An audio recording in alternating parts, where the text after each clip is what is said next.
Welcome one, welcome all, and welcome to some Nightmare Fuel. I'm Stuart from Unleash the Ghouls, and today I want to talk to you about Goosebumps. In particular, a story known as Night of the Living Dummy 2, the 31st book in the original Goosebumps book series published in 1995, and the second book in the Living Dummy saga. Now, there was an on-screen adaptation of this, which is where we get most of these horrendous images from, but let me explain the plot of the book to you first, as there's some fundamental differences between them both, namely where the TV series was actually dumbed down a little bit, probably to soften the blow of this absolute monstrosity. Now, I know I'm going to surprise a lot of you here by telling you that I can read, but as a kid, I had pretty much every Goosebumps book there was, all lined up in numerical order on my shelves because, as it turns out, young Stuart had some compulsive disorders that would manifest themselves later in life in their own nightmarish ways. But that's another episode in itself, so let's ignore that and just focus on the plot of this book, which instead centres around a young girl called Amy who gets a gift from her dad. What is that gift, I hear you ask? Well, it's a ventriloquist dummy, and this one is to replace her other one called Dennis.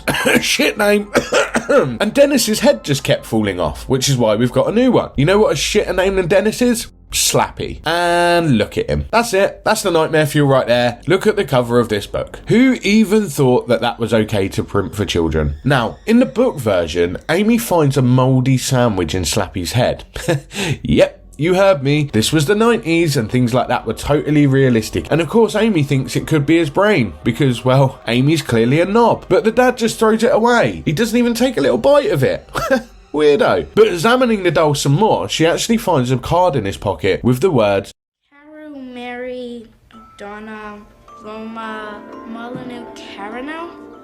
After reading it, she sees the doll blink, and when the dad says she's talking absolute waffle, Slappy bitch slaps the dad like the little slag that he is. The dad of course blames Amy, and Amy becomes powerless to all the weird things that start happening in their family home. Little pranks start happening to each family member, like the sister's water painting getting a big red smiley face graffitied on it, and they all start blaming each other while protesting their own innocence. And slowly Amy starts to realise that Slappy is more sinister than just a regular freaky doll thing, and this one's a freaky doll thing that also has an evil freaky doll thing to it, making it, I guess, what I would call a freaky evil doll thing.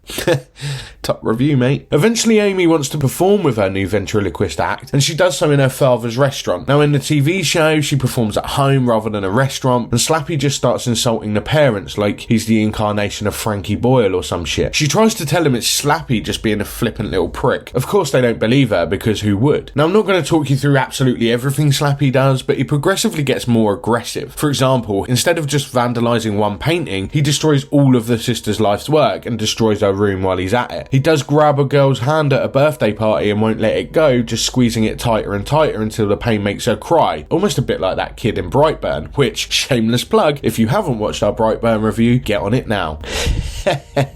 Shameless. Slappy starts walking around the house at night, even releasing himself from whatever closet that he's been buried in by Amy, and even when thrown down a sewer, he makes his way back into the house. Essentially, the only way they can end this madness is by, wait for this one, dressing up the brother Jed as Dennis, her first doll whose head fell off before, and plan to catch Slappy in the act to expose him, which kind of sort of works. Jed smashes his head to pieces, and this weird little worm creature comes out of the dummy's broken head and just wriggles away through a crack in the wall. Now in the TV show, that doesn't happen, it's just some weird green light, but the twist here in both is, oh yeah, wait, it wasn't Jed after all, because Jed actually just fucked off for a nap, and everyone else is left wondering if Dennis has actually been alive this whole time. So now you know the backstory, here's why it makes our Nightmare Fuel. Well, for starters, look at him. This is freaky. To adults, but kids specifically. No thank you. But what really does it for me is the play on automatonophobia. The fear of human-like figures like mannequins, wax figures, statues, and in this case, of course, dummies. It's a very specific phobia. It's one that seems to be slightly ingrained in a very vast amount of people in one way or another. This is a totally normal fear that a lot of us share, and then when including elements of helplessness or something being alive around you with evil intentions just mere feet away from you at all time is what really settles this for me and puts Slappy from Goosebumps Night of the Living Dummy 2 into our Nightmare Fuel series. I honestly can't wait to talk you through my next entry, but in the meantime, good night and sweet Nightmare Fuel dreams, my little sandwich brain dummies you.